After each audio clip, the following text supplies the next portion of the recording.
Bom dia, queridas famílias. Muito obrigada, Eric, pela música. Que possamos nos harmonizar nessa manhã para podermos aprender um pouquinho mais da doutrina, da importância dela nas nossas vidas. Que tenhamos uma manhã muito serena, que Jesus, em seu infinito amor, possa estar conosco, possa nos inundar com a sua paz e que possamos sair daqui melhores do que entramos. Que esse amor também se estenda àqueles que não puderam vir, àqueles companheiros que estão com alguma dificuldade, que essas boas energias cheguem até eles e que assim possamos interiorizar tudo aquilo que é necessário para nos melhorarmos um pouquinho a cada dia. Se conosco, Senhor, que assim seja. Nós estávamos passando aqui no começo as atividades da casa. Então nós temos atividades todos os dias aqui na casa. Nós temos o site também, podem conferir lá, né, as atividades, os estudos, né. De terça-feira nós temos o GAL, né, que é o grupo de apoio, que é aberto, que o Eric faz parte, né, Eric? Qualquer dúvida podem falar com ele. E de terça-feira também nós temos o projeto de esportes, né, que vocês sabem. E mesmo que não traga a criança ou o jovem para fazer esporte, o Eric e a Regina estão com o estudo de obras espíritas, né? Então é um grupo de estudo e é às 7 horas. Então talvez aqueles que não consigam vir às 8 horas, então começa às 7 horas. E aí, 8 horas já está todo mundo liberado. Vocês ficam até 11 horas da noite, não, né? Então, todo mundo todos estão convidados, né? É um grupo que aí, como é grupo de estudo, então dá para fazer pergunta, né? Dá para fazer um bate-papo bem legal. E todos os estudos durante a semana na casa, tá bom? Todos convidados, é muito importante nós estudarmos a doutrina e o Evangelho de Jesus. Um ótimo domingo a todos, uma ótima semana. E agora nosso amigo Paulo. Bom dia, senhores, senhoras. Com alegria que voltamos a desenvolver esse tema e pela minha incompetência não consegui exaurir no primeiro dia, porque o nosso amigo Adriano me deu um abacaxi muito grande. Imagina um tema desse, a importância do Espiritismo em nossas vidas. É como se eu pegasse 420 livros de Chico Xavier e tentasse resumir em 1 hora. Eu vou tentar resumir mais ou menos o que foi falado no primeiro dia. A gratidão por estarmos reunidos, já que se nós pararmos para pensar, são tantas bênçãos e condições necessárias para que nós estivermos reunidos aqui nesse dia, e nenhuma delas por si mesmas garantiria a nossa presença. Então, o nosso sentimento de gratidão. Quem anda de moto aqui? Quem é motoqueiro? Viaja mesmo? 400, 700 quilômetros? Fiz 3 viagens de outubro para cá. Fui para Ubatuba, fui para Piracicaba, viajei.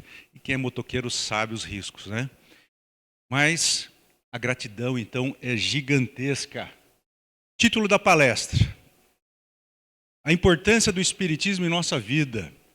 Eu substituí, eu reciclei por a importância de Jesus em nossa vida. Porque o Espiritismo nada mais é do que um reflexo, um desenvolvimento ou uma completude dos ensinamentos do Cristo. Nós perguntamos, né? Quando que Jesus prometeu o envio do Espiritismo? E respondemos, na Santa Ceia. Se lembram disso? Desse questionamento que eu fiz naquela hora?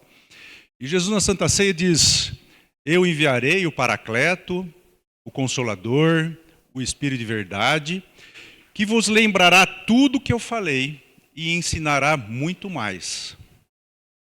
Então o título é Jesus. E eu farei eu revisitarei os temas que são os princípios fundamentais da doutrina espírita. A doutrina espírita, como toda ciência, todo conjunto de conhecimento, é um edifício que nós podemos pensar de uma forma figurada. E as suas partes têm que se relacionar logicamente, não entrando em contradição. E os princípios fundamentais, ou as ideias, matrizes desse edifício, são Deus, reencarnação e imortalidade da alma, comunicabilidade dos espíritos ou mediunidade, pluralidade de mundos habitados. E eu vou então passar algumas parábolas e ensinos de Jesus que afirmam esses princípios fundamentais.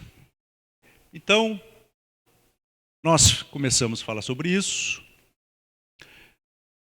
Falamos sobre Jesus como homem. Eu não vou comentar isso daqui porque o palestrante é alguém que está sempre estudando. E quando eu faço uma outra palestra, eu enriqueço o anterior. Então isso daqui é coisa nova, vai falar sobre Augusto Cury, que eu assisti umas palestras, li um livro dele. O pão espiritual, nós comentamos que Jesus diz que o seu ensino é um pão, é um vinho. E todo aquele que come desse pão e bebe desse vinho não sentirá fome e sede, que nós comentamos que somos seres psicológicos, que sofremos de dúvida, angústias existenciais. E todo aquele que se alimenta do seu ensinamento nunca mais terá fome, nunca mais terá sedes. Então, vamos para onde nós paramos. Falamos sobre o segundo concílio de Constantinopla, que foi aquela decisão estratégica e política de retirar a pluralidade de existência do ensino da igreja, no ano 553. Falamos o caráter tríplice da ciência, filosofia e religião, que é o espiritismo. E começamos a falar sobre Deus, vocês se lembram? Fiz várias séries de argumentações utilizando a filosofia, a ciência, para mostrar para nós o conhecimento sobre Deus. E eu disse, não é crer, não é aceitar, é saber. Porque a fé, mais importante do que crer e acreditar, é compreender. Porque quem acredita daqui a pouco está duvidando, quem aceita daqui a pouco está recusando, e quem sabe, sabe para sempre. Falaremos hoje então da imortalidade da alma, comunicabilidade dos espíritos, reencarnação, pluralidade dos mundos habitados, bem rapidinho, cientistas, falamos isso, a reação de Chico Xavier. Falamos sobre a música de Vinícius, né, que ele era unicista, né, defensor da unicidade de existências, mostramos que isso é ilógico, não tem fundamento. Fizemos um corte filosófico, falamos sobre a evidência, né? Aqui eu gostaria de rememorar. Isso aqui é uma parte da epistemologia, da filosofia do conhecimento. O conhecimento se baseia em duas fontes. Ou pela experiência dos sentidos, aí nós somos chamados de homens físicos.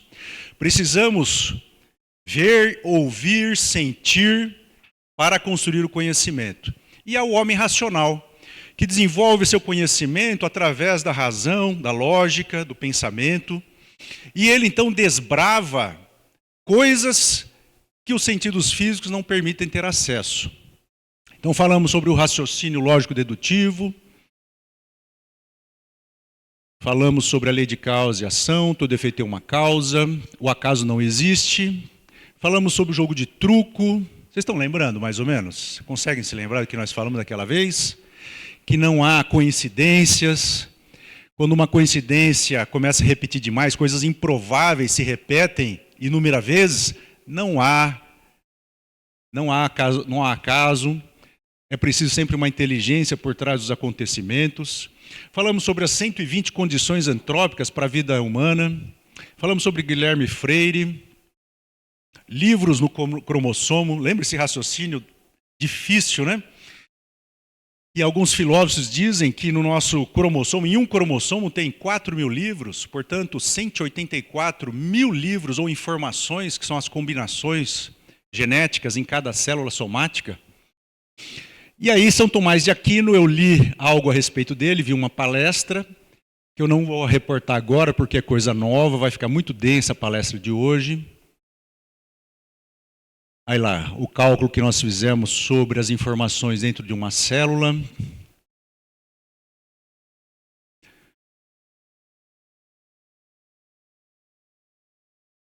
Essa última frase aqui, eu vou reportar a ela.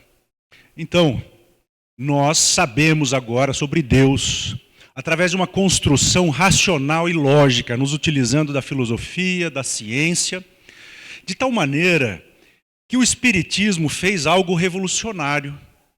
Antes do Espiritismo, havia um confronto entre religião e ciência. Cada um desses conhecimentos querendo ter a posse da verdade e a exclusividade da informação. Mas ambos, esse confronto, esse conflito se deve a uma observação errônea e um excesso de exclusivismo no seu ponto de vista. A ciência, sem levar em consideração o elemento espiritual, a imortalidade da alma. E a religião, avessa às leis imanentes à matéria. Foi preciso, então, que essa distância fosse preenchida pelo conhecimento das leis que regem o mundo espiritual e a relação desse mundo espiritual com o mundo material, explicando fenômenos, acontecimentos, doenças, que até então era ignorada. E esses fenômenos eram tidos como maravilhosos, sobrenaturais, e o Espiritismo vem nos revelar. É uma lei da natureza. É uma força atuante e permanente na natureza. Por isso o Espiritismo tira algo do maravilhoso e do sobrenatural e traz para o mundo da nossa realidade. De tal maneira que a religião ganhou uma força tremenda com a ciência. Tudo que nós elaboramos até agora, na palestra passada, demonstra para nós que a ciência vem sustentar a nossa fé, mostrando que não há acaso, não há combinação fortuita da matéria, a matéria não possui em si, no seu íntimo, a capacidade de elaborar as leis que regem o universo e até mesmo os elementos mínimos da matéria. Então, a religião sai fortalecida. A fé se dirigiu à religião, à ciência. A ciência olhou para a religião e viu que não há nada de incompatível com ela. Então, a nossa fé hoje se diz racional. Uma fé raciocinada. Você vem aqui no centro, ninguém impõe nada a você. Você tem as condições de contestar. E aquilo que você não conseguir absorver, você coloca numa gaveta do conhecimento e com o tempo você vai tirar aquela informação e vai dizer: agora eu entendi o que o Espiritismo quis dizer. É assim também com as parábolas de Jesus. Jesus, um profundo pedagogo, agia de uma forma muito sábia, dando para o homem da época um alimento palatável às condições de entendimento da época, mensurando a capacidade dos ouvintes em compreender. Por isso ele dizia: eu falo, mas eles não me ouvem. Eu mostro, mas eles não enxergam.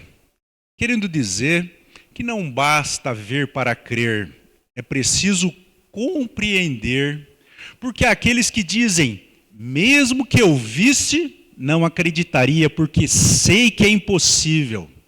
Olha o confronto entre o conhecimento e os sentidos físicos. Mesmo vendo, eu não acreditaria. Compreende? Porque sei que é impossível.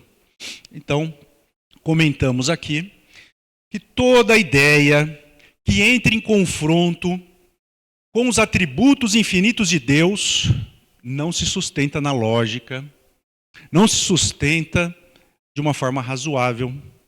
Falamos sobre o inferno, falamos sobre vida inteligente fora da terra, pluralidade de mundos habitados. Falamos sobre o peso da nossa cruz, da proporcionalidade das nossas forças. Falamos sobre a possibilidade ou não de haver Satanás, diabo, anjos, a graça que comentamos. Então vamos entrar agora aqui. Kardec fez essa pergunta ao Espírito de luz, de verdade, que são as vozes do céu enviadas por Jesus para complementar a sua doutrina, terceira revelação, considerada assim por nós espíritas. Em que se funda o dogma da reencarnação? Lembrando que a palavra dogma não se aplica ao espiritismo. Dogma é uma verdade absoluta que não pode ser contrastada, questionada, sob pena de você ser considerado um herege, um anticristão, alguém que deve ser excluído daquele conjunto religioso. O espiritismo não, você pode questionar, como eu acabei de dizer, e construir o seu conhecimento de uma forma lógica e racional. Então, olha a resposta. Funda-se na justiça de Deus e na revelação, pois incessantemente repetimos, o bom pai deixa sempre aberta a seus filhos uma porta para o arrependimento. Pergunta: qual é o atributo de Deus, então, que está fundamentando a reencarnação como oportunidade de reinício do zero de uma nova existência? Qual é o atributo? Infinita justiça. Então, a pluralidade de existências se sustenta racionalmente nesse atributo. Infinita justiça, infinita misericórdia. E na outra palestra eu perguntei, quem aqui conhece a parábola do filho pródigo? Lembram-se? O filho que pede a herança, vai embora, tem más experiências, sofre demais e retorna cabisbaixo, arrependido e se achando que não seria aceito. O pai o recolhe de braços abertos, faz uma festa, lhe dá o chinelo, o anel. E isso na época era algo inadmissível, porque no contexto em que foi falada essa parábola, Jesus quis enaltecer a grandiosidade do amor de Deus. Porque na época era um absurdo um pai fazer o que ele fez, já que na época filho era para servir. O pai tinha direito de vida e de morte sobre o filho. Então Jesus leva ao absurdo nessa parábola para mostrar que o amor de Deus é misericordioso. Então pergunta, vamos fazer uma comparação. Você teria coragem do seu filho voltar atrás, pedir perdão, querer começar de novo e você recusar a oportunidade para ele? Você teria coragem? Não. Então vamos fazer uma comparação. Se nós, seres humanos, dominados ainda pelo egoísmo, pela ignorância, somos incapazes de condenar um filho eternamente por poucos momentos de erro, que dirá Deus, que é o infinito em todos os atributos. A revelação. O que seria a revelação, Paulo? Revelação vem da parte de Jesus, das suas palavras expressas, claras e retumbantes. Vem dos fenômenos espirituais, mediúnicos, descritos no Evangelho de Jesus. Mas vem também através da mediunidade moderna. A obra de Chico Xavier, Divaldo Pereira Franco, Raul Teixeira, fatos mediúnicos, Arigó, José Arigó em Minas Gerais. Lembram-se? Já assistiram às palestras, às cirurgias? É uma revelação. Algo inexplicável sob o ponto de vista das leis materiais que conhecemos. Então o Espiritismo é a nova ciência que vem revelar para nós esse mundo espiritual atuante, que sempre existiu e que convive colado na nossa realidade. Não te diz a razão que seria injusto privar para sempre da felicidade eterna todos aqueles de quem não dependeu melhorarem-se? Não são filhos de Deus todos os homens? Só entre os egoístas se encontra a iniquidade, o ódio implacável e os castigos sem remissão. Ora, se no decálogo de Moisés está lá os 10 mandamentos, vem Jesus e fala que a regra de ouro é fazer aos outros, gostaria que lhe fosse feito, amar o próximo. Se são mandamentos que Deus nos ensina como virtude, será que Ele não teria a própria virtude que nos aconselha a desenvolvermos? Não é lógico. Então vamos lá.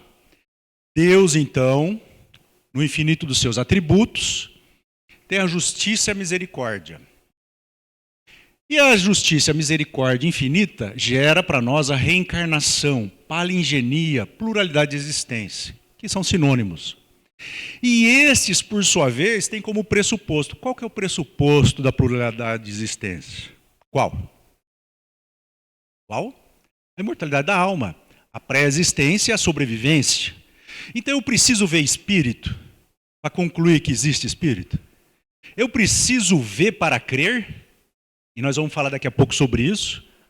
A necessidade dos sentidos físicos nos gerarem conhecimento. Então o espírito, para nós, a sobrevivência, a nossa sobrevivência, é para nós uma conclusão lógica, deduzida do atributo infinito de Deus. Eu precisei ser médium para ver espírito? Não precisei. Então, a revelação através das parábolas e ensinos de Jesus. Jesus e Nicodemos. Quem conhece essa passagem? Então, Nicodemos, um doutor da lei, né, um fariseu, muito estudioso, conhecedor dos 5 livros do Pentateuco. Ele chega para Jesus e fala assim: Senhor, o que é necessário para ver o reino dos céus? Te digo em verdade que é necessário nascer de novo. Senhor, como pode um homem velho entrar de novo no ventre da sua mãe? Jesus fala assim: meu amigo, se eu te falo coisas da terra e você não entende, imagina quando eu te disser coisas do céu. Guardou essa última frase? Imagine quando eu te disser coisas do céu. Aí está claro que Jesus não falou tudo. Um dia ele falaria.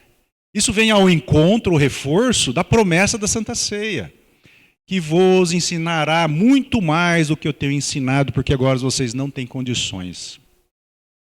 Aí Jesus continua: o que nasce da água é água, o que é nascido do corpo é corpo. O Espírito sopra onde quer, e você não vê de onde ele vem nem para onde vai. Assim é o homem reencarnando. Não vou explicar tudo, tá bom? Vocês pegam o Evangelho de Kardec, que ele vai desenvolver o que é a água, o que é o Espírito soprando, tá bom? Só para lembrar essas passagens. Transfiguração no Monte Tabor. No Evangelho de Jesus tem 2 montes famosos, o Tabor e o Calvário. O Calvário, nós sabemos, foi onde ocorreu a crucificação de Jesus. O Monte Tabor foi o momento em que Jesus deixou patente aos apóstolos que ele era realmente o Cristo, o Salvador prometido. Porque ele chama apenas 3 apóstolos, os 3 amados. Quem sabe quem são? São os mesmos que ele chama para orar no Monte das Oliveiras ou no Horto. Quem conhece os 3 apóstolos? Pedro, João e Tiago Maior, seu irmão. E eles sobem no monte e à noite Jesus faz 3 tendas, uma para cada um, e em um determinado instante aparece Moisés e Elias flutuando no ar, e Jesus ocorre a transfiguração, um fulgor, um brilho imenso, demonstrando para nós a elevação do seu espírito. E Jesus dialoga com Moisés e Elias, confabula. E o Evangelho registra que um deles pergunta: Senhor, nós vimos Elias. Não é necessário que Elias venha antes que o Senhor, conforme diz a profecia? Em verdade vos digo que ele veio, e fizeram com ele o que quiseram. Então compreenderam que Jesus se referia a João Batista. Pegaram a sutileza? Elias, o profeta que 400 anos antes mandou decapitar os seguidores do deus Baal, um deus material. Ele vem como João Batista e acaba sendo decapitado a pedido de Salomé. O olho por olho, dente por dente. Então, se Elias voltou com o nome João Batista, quem voltou? Que fenômeno é esse? Se não da reencarnação. Tá certo? Quem dizem que eu sou? Jesus, numa determinada hora, chega para os apóstolos e diz assim: eu sei que está tendo uma discussão, mas quem dizem que eu sou? Aí os apóstolos começam. Uns dizem que o Senhor é João Batista. Outros que o Senhor é Elias retornando. Outros que és Jeremias ou um dos profetas. Aí Simão Pedro levanta e fala assim: Senhor, tu és o Cristo, o Filho de Deus. Aí Jesus fala: bem-aventurado tu és, Pedro, que não foi a carne e o sangue que te revelou, mas meu Pai que está nos céus. Lembra dessas passagens? Então, se havia na época a crença de que os profetas retornariam, eles ensinavam na época a reencarnação. Concorda comigo? No entanto, no segundo concílio do ano 553, aboliu-se essa divulgação. Vai, não peques mais. Quantas vezes a gente vê Jesus curando e dizendo assim: tua fé te curou, vai, não peques mais. Ué, Senhor, como que eu pequei? Eu nasci cego? Nasci paralítico? Nasci mudo? Surdo? Em que momento eu pequei? Compreende a sutileza? Se todo efeito tem uma causa, se a causa não está nesta vida, está na anterior. Então, por dedução lógica, eu concluo que Jesus se referia ao pecado, ou erro, ou crime na outra existência. Bem-aventurados os aflitos serão consolados. Em qual momento Jesus fala das bem-aventuranças? O Sermão da Montanha. Bem-aventurados os aflitos que serão consolados. Bem-aventurado todo aquele que tem fome e sede de justiça, porque serão fartos. Bem-aventurados os pobres de espírito, que deles é o reino dos céus. E assim vai as 10 bem-aventuranças. Pergunta: eu estou no leito de morte, estou numa idade avançada. Em que momento essa compensação se realizará se há apenas uma vida? Compreende?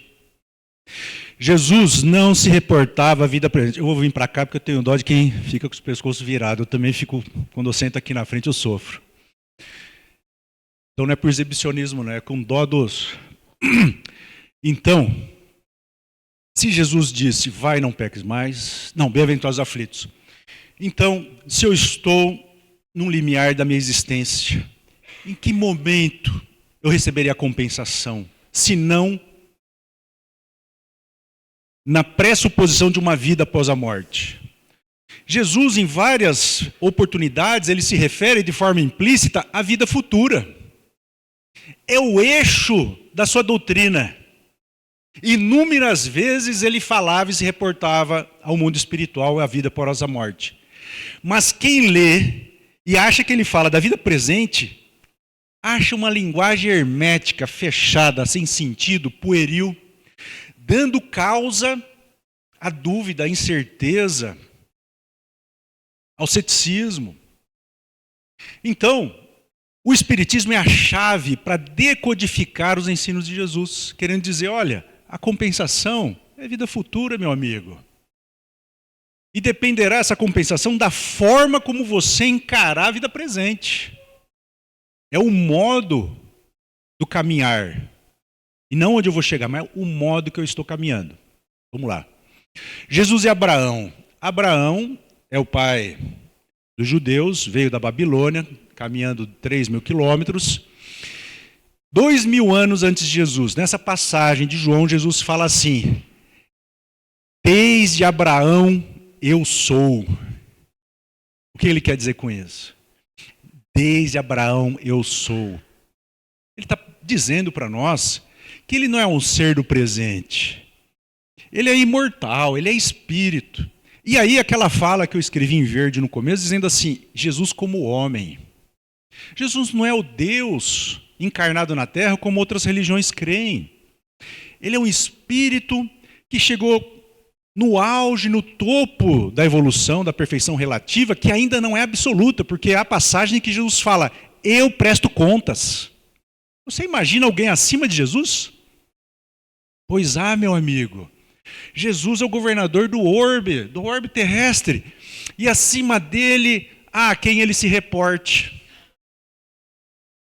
O fenômeno de Pentecostes. Quem conhece o fenômeno de Pentecostes? 50 dias depois da ressurreição, Jesus aparece para os 500 e começa a materializar o seu perispírito, e é assim que o Espiritismo explica, porque há o corpo espiritual, plasmável pela vontade, ele consegue materializá-lo, expõe, e ele fala para os apóstolos se reunirem em oração, e eles começam a orar, a jejuar e pensar nas coisas divinas. De repente, como que línguas de fogo se materializam sobre eles, e eles começam a falar em línguas. E quem passa ao redor acha que eles estão bêbados, porque alguns entendem, outros não, e eles falam em árabe, grego, turcanês, e estão os judeus ali reunidos na Páscoa, porque vem do mundo todo. E aí Pedro fala, não, eles não estão bêbados, não tomaram o mosto.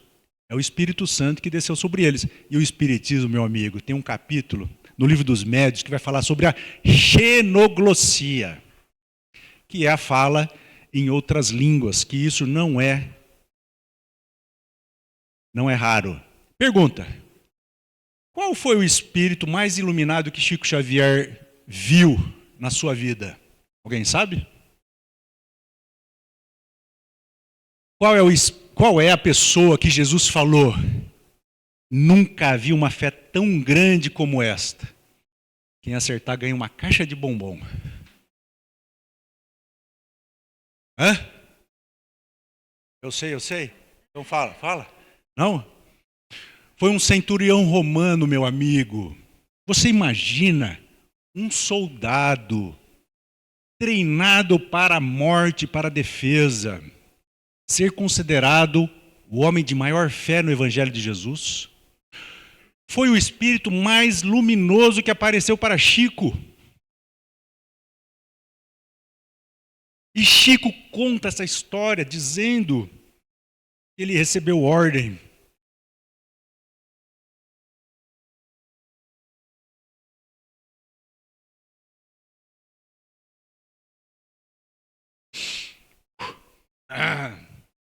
Recebeu ordem para sacrificar Jesus. Ele falou assim, vocês não encontrarão Jesus. Jesus está aqui, ó, guardado. E então, o governador da época falou assim, então arranque Jesus daí. E os caras abriram o peito dele na hora. E Chico conta, na hora que ele entrou,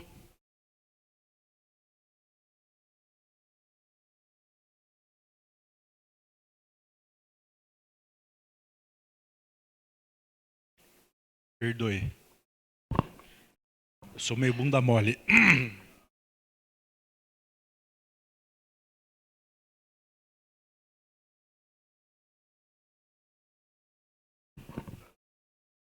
Alô?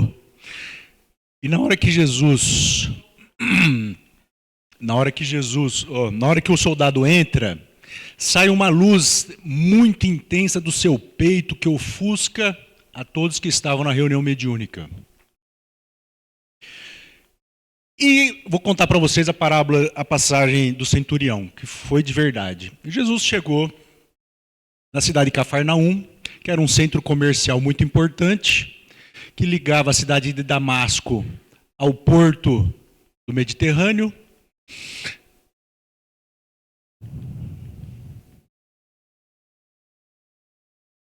Que ligava o porto ao porto do Mediterrâneo.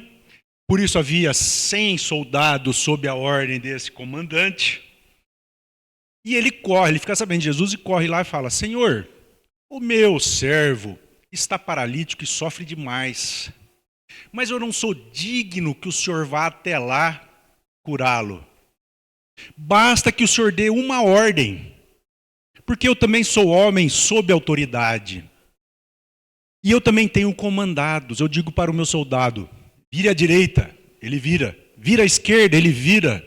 Eu mando o meu servo fazer e ele faz. Basta uma palavra vossa que ele obedecerá. Jesus fala. Em verdade vos digo que eu nunca vi uma fé desse tamanho, nem aqui nem no Oriente.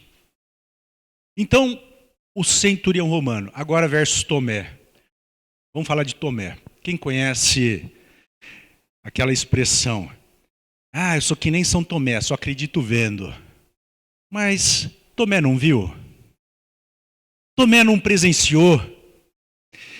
Viu Jesus andar sobre as águas do mar, aplacar a tempestade, levantar paralítico, curar cegos, surdos, leprosos, multiplicar os pães e os peixes. E ele não entendeu nada. Era o homem físico do qual nós dissemos. O conhecimento vinha para ele pelos sentidos físicos, mas a mente dele não elaborava. Por isso não bastou ver, ele não compreendeu. Então, quando Maria de Magdala chega aos apóstolos e diz assim, olha, Jesus voltou, ele ressuscitou, todo mundo duvidou. E aí Tomé fala, eu só acredito vendo e tocando nas suas feridas. Jesus aparece do nada, materializa seu perispírito, se aproxima. Tomé, você ainda duvidas de mim? Toque nas minhas feridas, põe a mão nas minhas costelas. Bem-aventurado é aquele que, você creu porque viu, mas bem-aventurado é aquele que crê sem precisar ver. Vou repetir.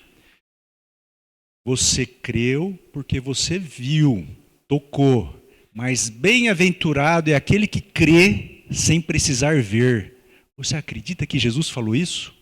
Confirmando a epistemologia filosófica que nós estamos falando? O conhecimento não vem só pelos sentidos físicos, vem pela compreensão, pela lógica, pela razão. Há muitas moradas na casa de meu pai. Jesus falou isso. A casa do pai é o universo, as moradas são os vários planetas. Escolas estruturadas hierarquicamente através da capacidade de instrução dos alunos, que somos nós. E comentamos quantas galáxias tem no universo. Lembra que nós comentamos isso? Fizemos uma pergunta? Você lembra, né, Adriana? Eu perguntei para ti.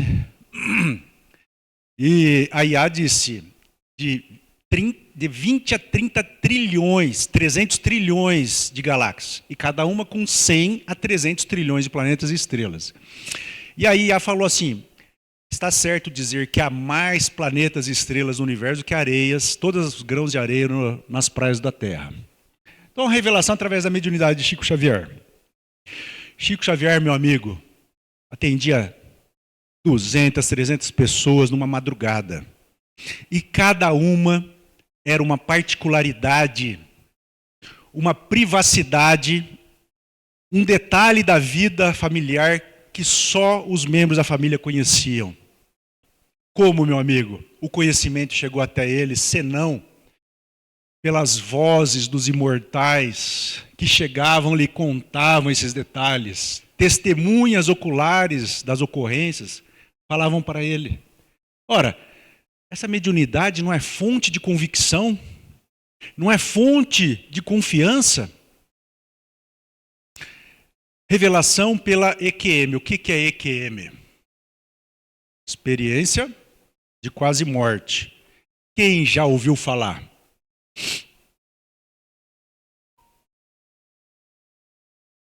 Eu conheço uma senhora, que eu não vou dizer quem é, que teve essa experiência e chegou para mim e relatou. Paulo, o local era lindo.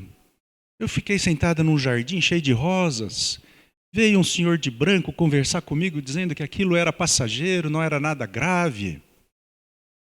E aí eu disse para ela, e aí, você se convenceu da vida após a morte? Não, eu estava sob anestésico. Isso daí foi ilusões da mente, do cérebro. Falei, nossa, então o remédio ele é capaz de dar uma experiência tridimensional. Cor, cheiro, né? Luzes, sentimentos, legal. Então a EQM para nós também é uma revelação de convicção. Como surgiu o espiritismo em sua vida? Para mim, foi na cacetada.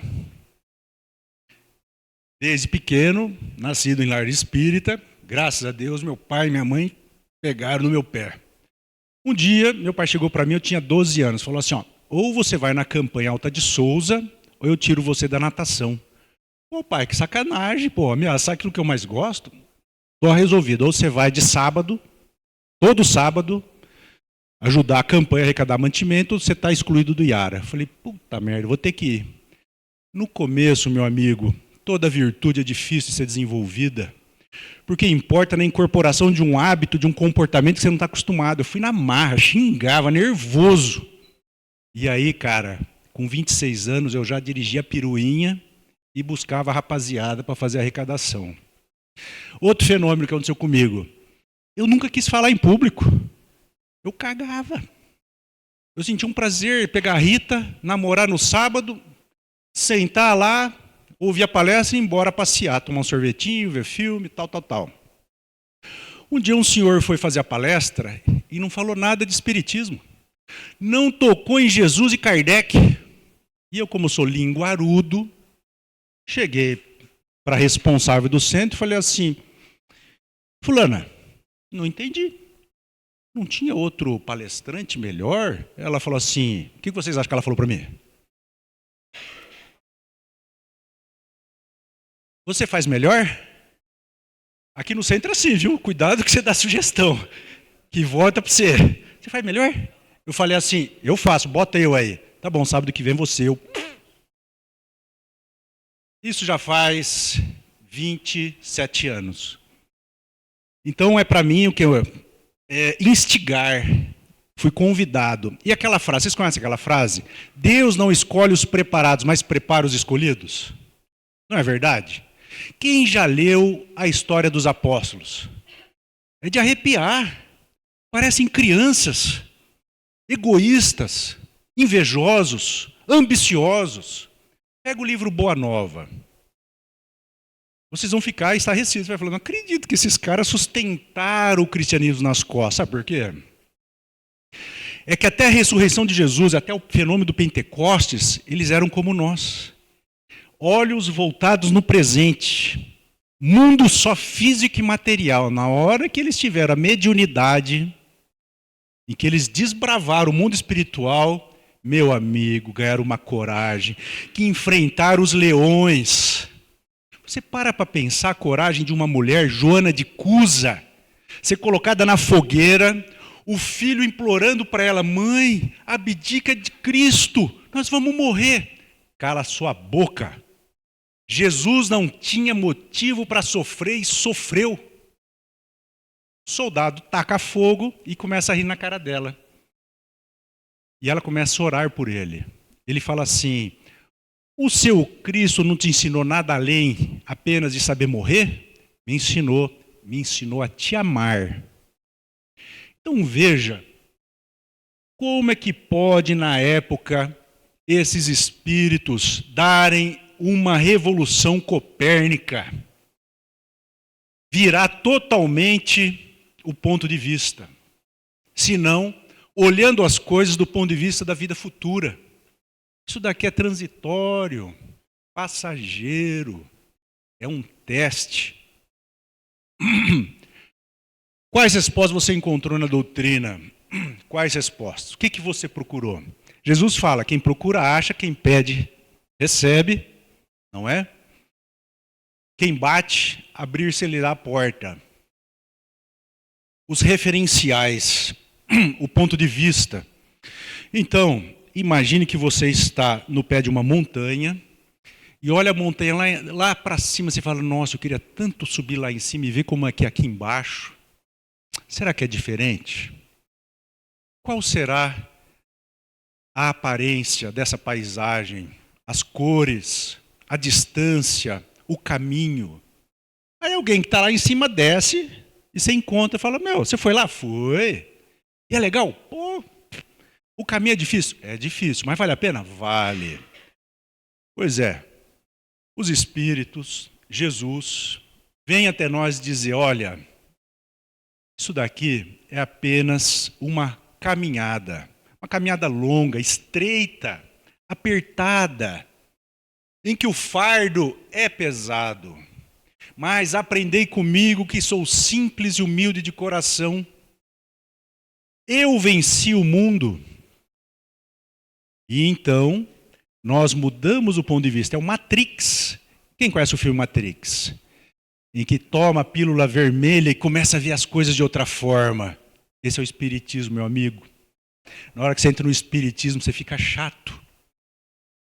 Fica pensando 10 vezes antes de fazer alguma coisa, porque você sabe que isso vai repercutir, talvez, não daqui 10 anos, mas daqui 50, 100, 300 anos. Então você passa a ser o enxadrista da sua vida.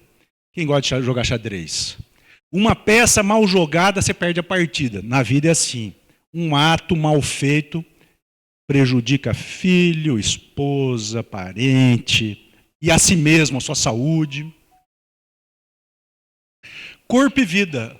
O corpo deixa de ser apenas um instrumento de satisfação, de beleza, de prazer, e passa a ser visto por nós como um instrumento de trabalho e de progresso. Que você deverá prestar contas, você é depositário do teu corpo. Qualquer coisa que você faça de abuso do seu corpo repercutirá no perispírito. E o perispírito, você caminhará com ele milênios. Numa outra reencarnação, ao formar o feto, o seu perispírito como modelo organizador biológico, vai interferir na formação do corpo. E poderá haver um defeito de nascimento, de formação. E a vida para nós, meu amigo, é o maior patrimônio. Eu pergunto, você acha que a vida é tua? A vida é minha, eu faço o que eu quero. Não faz, meu amigo. Vou provar para você que a vida não é tua. Somente é nosso aquilo que a nossa vontade pode alterar ou modificar. Manda seu coração parar de parar, ele vai parar? Manda seu rim parar de funcionar, ele vai parar? E assim por diante. Fala para o seu estômago, ó, não transforme alimento em sangue. Não faça absorção. Não vai. A vida transcende a nossa vontade. Então a vida é para nós cumprirmos a sua jornada. Riqueza e pobreza. Eu vou dar um salto quântico, porque o mais importante está para vir. A solidão de Jesus no horto. Vou contar rapidinho. Então, Jesus, depois da Santa Ceia, percebendo que eram as últimas horas derradeiras, ele chama os 3 amados. De novo, Pedro, Tiago e João. Chega lá e fala para eles, ó, orem comigo, vigiem comigo, porque as minhas horas estão passando. Tá bom, senhor, vamos orar. Jesus dá 3 passos e começa a orar. O que acontece com os 3? Vocês sabem? Dormem. Aí Jesus volta para os 3 e fala, acordai. Não podem nem orar e vigiar comigo 1 minuto? Ah, Senhor, desculpa. Aí Jesus volta a orar. Passa 2 minutos, o que acontece de novo? Eles dormem. Quando Jesus chega para despertá-los, eles não conseguem nem responder. Os soldados vêm e prendem Jesus. E João, o apóstolo amado, que foi o único que ficou com Maria como filho, e na cruz Jesus fala, eis sua mãe, eis seu filho. João guarda aquele arrependimento na mente. Como que eu pude, na hora derradeira e mais sofrida de Jesus, não vigiar com ele? Como eu pude abandoná-lo? Passado um tempo, depois da ressurreição, tal, Jesus aparece em sonho e fala isso daqui para ele. Está no livro Boa Nova. João, a minha soledade no horto é também um ensinamento do Evangelho e uma exemplificação. Ela significará para quantos vierem nossos passos que cada espírito na terra tem de ascender sozinho ao calvário de sua redenção, muitas vezes com a despreocupação dos entes mais amados do mundo. Pergunta, alguém vai carregar a tua cruz? O teu fardo? Por mais que te ame, você vai fazer a prova do concurso, do vestibular, a prova de admissão, o serviço militar obrigatório, sozinho. Você pega uma doença grave, quem vai acompanhar você? Ninguém. A caminhada é solitária. Mesmo que a gente conte com Jesus, com a espiritualidade, ninguém vai vir socorrer você nas horas mais duras. Em face dessa lição, o discípulo do futuro compreenderá que a sua marcha tem que ser solitária, estando seus familiares e companheiros de confiança a dormir o sono da indiferença. A última ceia.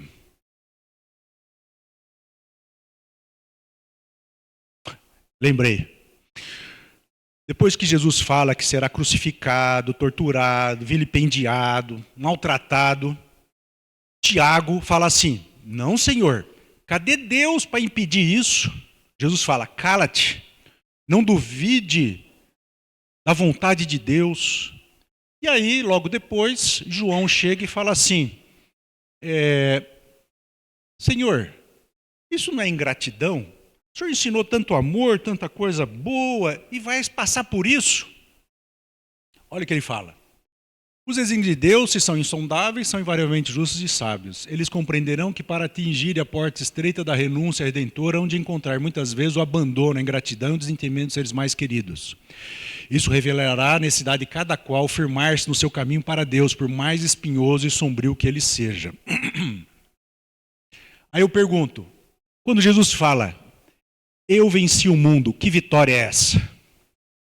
Que vitória é essa?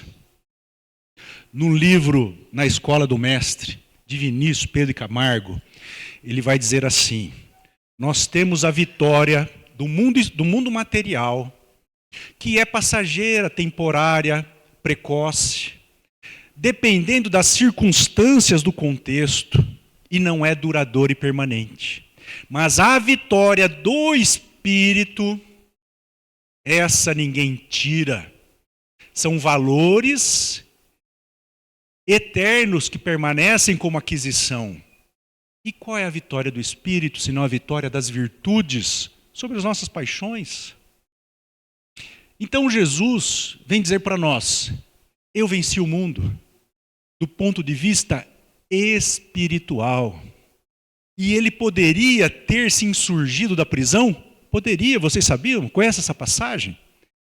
Na hora que ele foi ser preso no horto, no Monte das Oliveiras, os soldados perguntam, você é Jesus? Ele fala, eu sou. O que acontece? Ele irradia uma luminosidade tão grande que ofusca e derruba os soldados. Vocês acreditam nisso? Vocês conhecem essa passagem? Tem uma outra passagem do templo em que ele ia ser preso e morto pelos sacerdotes e fariseus. E ele desaparece. Está lá no Evangelho, ele desaparece. Ele desmaterializa o seu corpo físico. Ou seja, Jesus mostra para nós a renúncia progressiva de si mesmo.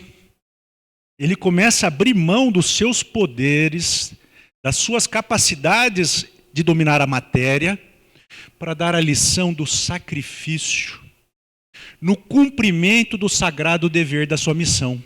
Então ele vem dizer para nós assim, o meu sacrifício é o cumprimento dos nossos mais sagrados deveres até o ponto da perda da própria vida. E eu pergunto, até onde nós estamos dispostos a cumprir os nossos deveres que assumimos antes de reencarnarmos?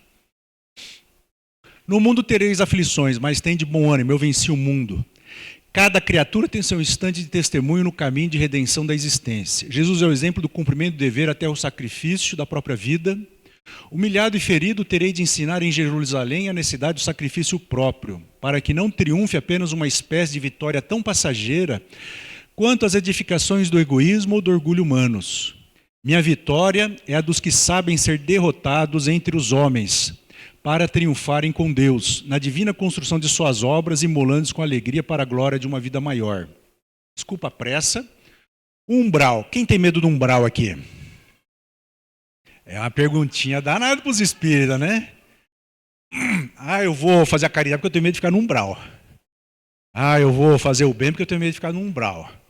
Pois saibam, meus amigos, que o umbral não é criação divina. Assim como o mal... Eu estou saindo da câmera... Meu Deus, eu esqueci da câmera. Assim como o mal não é criação divina, é fruto da ignorância humana. Então o umbral é um espaço do mundo espiritual em que ele é forjado pela combinação dos fluidos, das energias, dos pensamentos e dos sentimentos desequilibrados dos espíritos. De tal maneira que quando nós formos todos equilibrados, não terá mais umbral. Olha que barato. Então, quando a Terra ascender da posição de mundo de prova e expiação para a regeneração, em que o bem ofuscará o mal, o umbral tende a desaparecer. Umbral no sentido que de porta, de passagem, de divisória. E o umbral, no mundo espiritual, ele se sobrepõe em camadas, como toda a esfera espiritual. Eu demorei anos para ler um livro que falasse sobre isso. Então, nós temos um umbral grosso, porque a matéria está numa densidade mais pesada, vamos dizer assim, que os espíritos se acotovelam conosco. Depois nós temos o umbral intermediário, umbral mais leve e as esferas espirituais superiores. Ao ponto de terem muito mais esferas superiores ao nosso lar.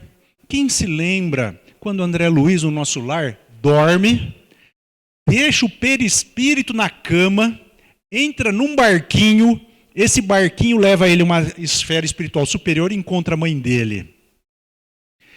Quer dizer então que nós temos outro corpo além do perispírito?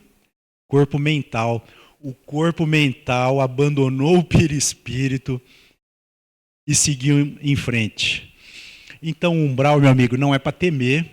É, na verdade, uma bênção de Deus, que é o espaço em que nós esgotaremos todas as energias desequilibrantes, os maus sentimentos e pensamentos que acumulamos durante uma vida. Para só então sermos acolhidos, resgatados e levados a planos maiores. Olha o que fala o nosso lar.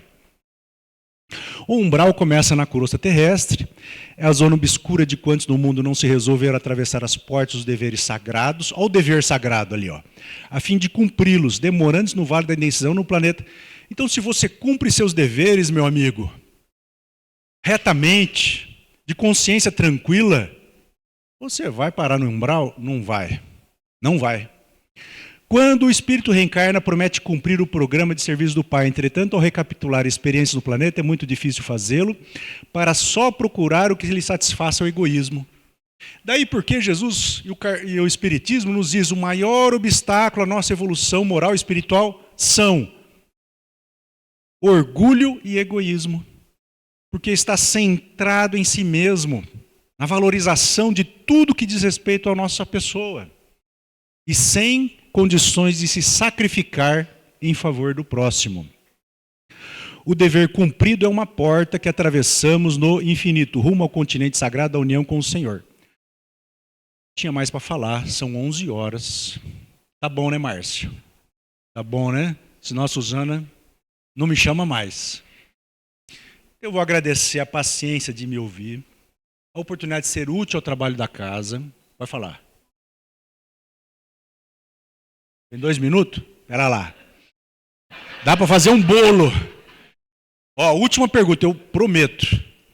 Qual é a mais meritória das virtudes? O que vocês acham?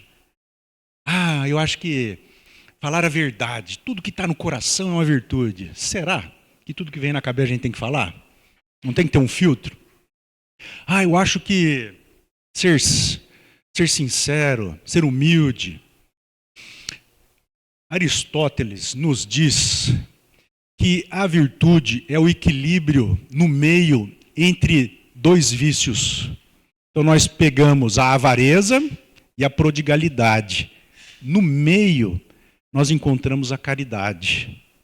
Entre o ódio e o medo nós encontramos o amor.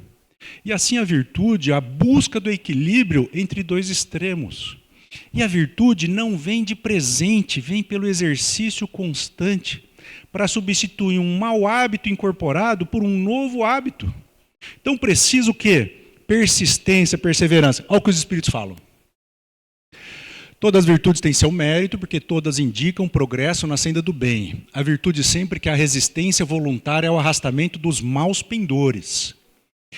A sublimidade da virtude está no sacrifício do interesse pessoal pelo bem do próximo, sem pensamento oculto, a mais meritória que se assenta na desinteressada caridade. Então, meu amigo, sacrificar-se pelo próximo é a mais meritória das virtudes.